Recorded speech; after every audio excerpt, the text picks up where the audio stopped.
against Michigan State. The Spartans dropped to 10, one spot behind Nebraska, as the Cornhuskers also lost a couple of games during a tough gauntlet for Fred Hoiberg's team a week ago.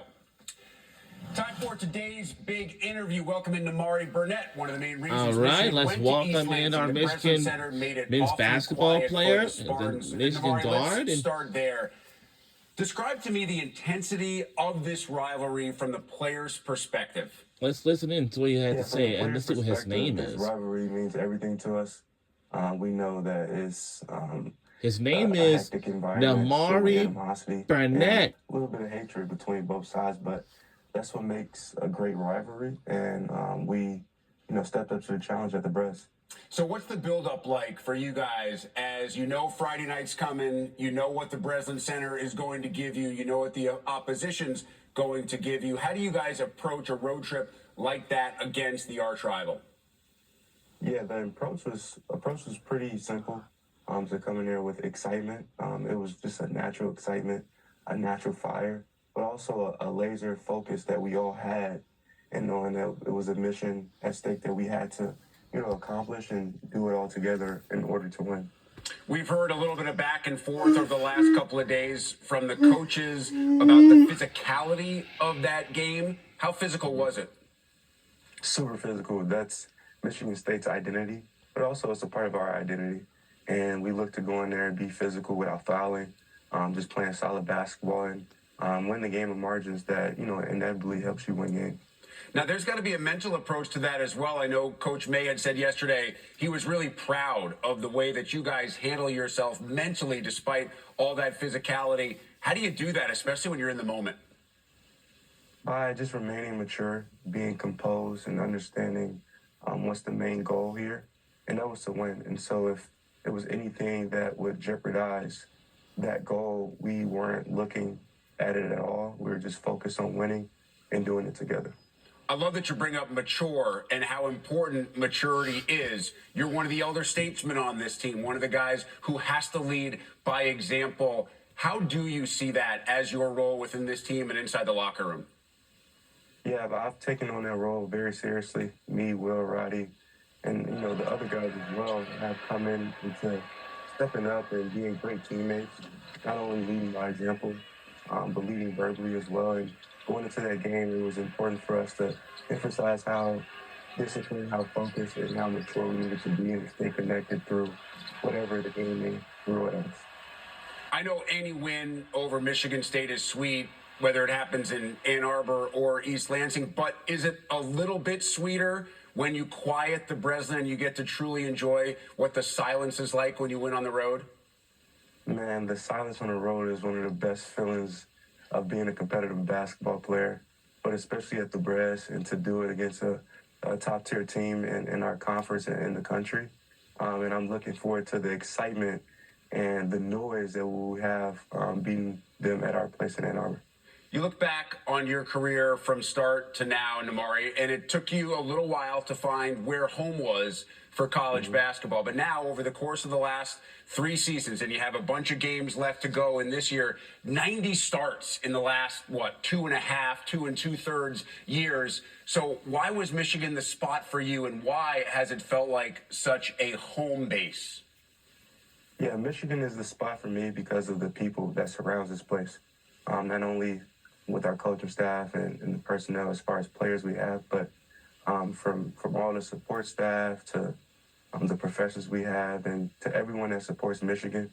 Go Blue is a universal thing, and it's a part of who I am, and I'm happy to call this place home. How does Coach May fit into that category, and what has he brought since he arrived? He emphasizes what it's like to be a Michigan man. He's proud to be here at the University of Michigan. He carries that with him every single day, not only in games but practices. He brings the energy and fire, but also the composure that we need to maintain the level that Michigan basketball and Michigan sports in general has built up over the years. When we watch him on the sidelines, he always seems so calm and collected. I've had a chance to sit down with him and chat the last couple of years at the Big Ten Summit, and in those situations, he's actually very soft-spoken. What don't we know, or what don't we see about the fire that's obviously inside Coach May? Yeah, he's one of the most balanced coaches I've seen in all my years of basketball, if not the most balanced. Like you said, he's very calm, and it allows him to think clearly. But, I mean, even in the scenes, but mostly behind the scenes, he brings that fire that we need to get the best out of each and every one of us, but also as a group and as a team. And he does a great job of implementing that across the entire roster to make sure that we're ready and prepared. Let's get into some of your teammates, and I want to start with the guy that makes it go in Elliot Cadeau. He has been so good, especially as of late. He was fantastic in that Michigan State game. When you watch him, what's the most impressive part of what he does for your team? The most impressive part and aspect to his game with Elliot is how he can go so fast and have great pace, but also makes the right decisions, the best reads. And sometimes I'm like surprised that I got the pass right in my hands in my shooting pocket, ready to shoot it. He's an elite playmaker, and he makes the game so much easier for every single one of us out there. One guy who seemingly makes the game looks easy is Yaxel Lendeborg. When I was watching the game on Friday night, you're thinking to yourself, yeah, he's playing pretty well. It's nice to see him always in the right spot. He's got a high basketball IQ, and the next thing you know, you look down, and the guy's got 26 and 12 out of nowhere, and he continues to do that day in, day out. How does he do that? He does that by just playing in the flow of the offense. Super unselfish guy, so smart, cerebral, and you look at him out there affecting the game on both ends of the floor. You're like, how is he not tired? He has the same face, just hooping and having fun, and you can tell he's so joyful when he plays the game of basketball. So I'm grateful to have such an unselfish guy like that out there with me. All right, Nemari, let's finish with the end of the year, because I know there's a month plus left in the regular season. And a year ago at the Big Ten tournament, Dusty May kind of announced himself. Here we are. We got the postseason tournament inside the Big Ten. Wow. Right now, you're the favorite to obviously win the regular season. And there's something about the regular season, right? Because it's such a 20-game grind. How important is it to you guys that when this regular season comes to a close, that you are the #1 team, hopefully standing alone, not just sharing that Big Ten regular season title? I mean, it means a lot to us. These are goals that we set before the season, coming in with each other, and the priority was to win. And so to be at that point at the end of the season, going into postseason play with that type of energy behind us, is super exciting. At the same time, we're focused on taking one game at a time, and inevitably, when it comes to that time, we'll be ready to go for the postseason. Chicago and Morgan Park's own Nemari Burnett. Nemari, we appreciate the time. Best of luck to you and the Wolverines the rest of the way. Thank you, my man. All right. We are back.